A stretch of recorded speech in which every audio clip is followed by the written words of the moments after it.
एक बार बुद्ध के कुछ शिष्य बुद्ध से पूछते हैं, बुद्ध, आप हमेशा भोजन को प्रेम से ग्रहण करने के लिए क्यों बोलते हैं और भोजन को संतुलित मात्रा में ही ग्रहण करने के लिए क्यों कहते हैं? क्या अगर हम उस भोजन को प्रेम से ग्रहण नहीं करेंगे तो क्या वह भोजन नहीं रहेगा, या फिर अगर हम भोजन को ज्यादा मात्रा में ग्रहण करेंगे तो क्या वह विष का कार्य करेगा? बुद्ध ने कहा, हम जैसा भोजन ग्रहण करते हैं हमारे विचार उसी के अनुसार होते चले जाते हैं। भोजन से यहाँ बुद्ध का मतलब उन सभी चीजों से है जो भी हम ग्रहण करते हैं, फिर चाहे वो खाद्य पदार्थ हो या फिर जानकारी। ये दोनों ही चीजें हमारे जीवन को गहराई से प्रभावित करती हैं। बुद्ध अपने शिष्यों से कहते हैं, मैं तुम्हें एक छोटी सी कहानी सुनाता हूँ, इससे तुम इस बात को अच्छे से समझ पाओगे। एक समय की बात है, एक साधु जंगल में अपनी कुटिया बनाकर रहा करते थे। जो भी व्यक्ति उनके पास अपनी समस्या लेकर जाता वह उसकी समस्या का पल भर में समाधान कर देते। धीरे धीरे आसपास के गांव के लोग भी उन साधु के पास अपनी समस्या का समाधान पूछने आने लगे और वो सभी की समस्याओं का समाधान कर देते। धीरे धीरे उनकी प्रसिद्धि गांव से नगरों और नगरों से राजधानी तक पहुंच गई। साधु की प्रसिद्धि की बात उस राज्य के राजा के कानों पर भी पड़ी। तो एक दिन राजा अपने मंत्री और सेनापति के साथ साधु महाराज से मिलने पहुंचे। राजा ने साधु से कहा, महाराज, मैंने आपके बहुत चर्चे सुने हैं। मैंने सुना है कि आपके पास हर समस्या का समाधान है। इसीलिए मुझे लगता है कि आपकी सबसे ज्यादा जरूरत हमारे राज दरबार में है, जहां पर प्रजाजन हर दिन नई नई समस्या लेकर आते हैं। आप यहाँ जंगल में व्यर्थ ही अपना समय क्यों बर्बाद कर रहे हैं? आपको तो यहाँ ठीक से खाना भी नहीं मिलता होगा। जंगली फल तोड़कर खाने पड़ते होंगे, पत्थरों पर सोना पड़ता होगा। आप हमारे साथ हमारे महल चलिए, वहां पर आपको हर तरह की सुख सुविधाएं दी जाएंगी। खाने पर स्वादिष्ट व्यंजन और पकवान होंगे, आप उनका स्वाद लीजिए।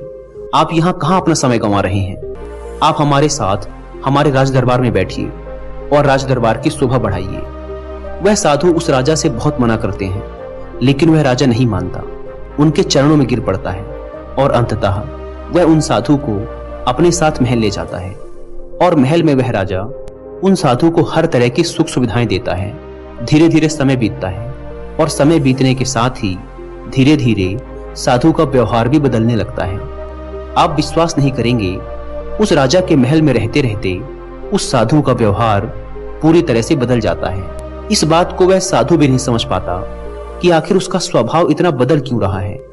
फिर एक दिन अचानक ही साधु मौका पाकर उस महल से भाग जाता है, लेकिन वह अपने साथ कुछ कीमती सामान लेकर भागता है, जिसमें रानी के हार, हीरे जवाहरात और कुछ कीमती मोहरें होती हैं। जब राजा को साधु की चोरी का पता चलता है तो वह अपने सिपाही उसके पीछे भेज देता है उसे पकड़ने के लिए।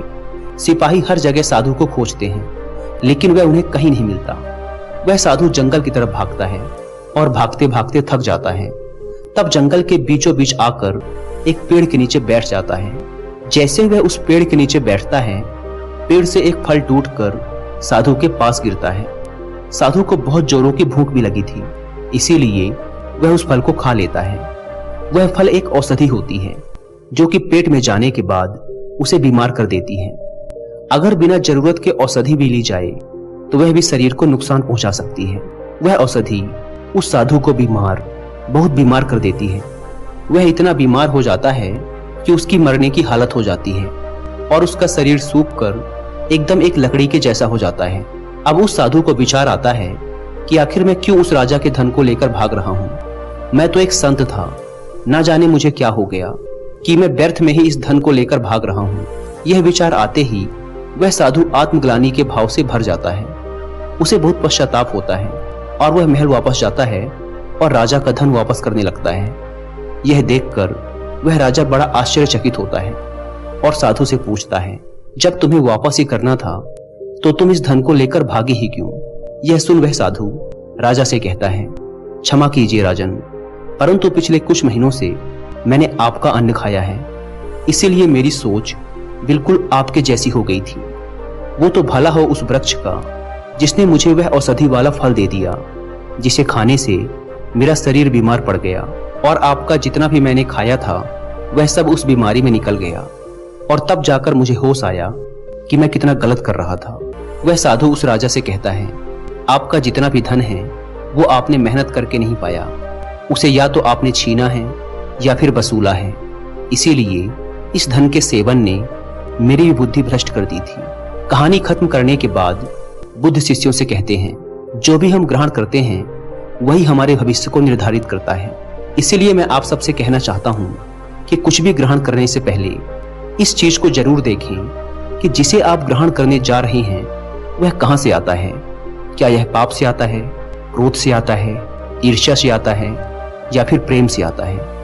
क्योंकि जो भी आप अपने भीतर ग्रहण करते हैं, चाहे वह भोजन हो या फिर विचार, ये दोनों ही तय करते हैं कि आपका भविष्य कैसा होगा। दोस्तों, आशा करता हूं कि आपको इस कहानी से कुछ अच्छा सीखने को मिला होगा। धन्यवाद।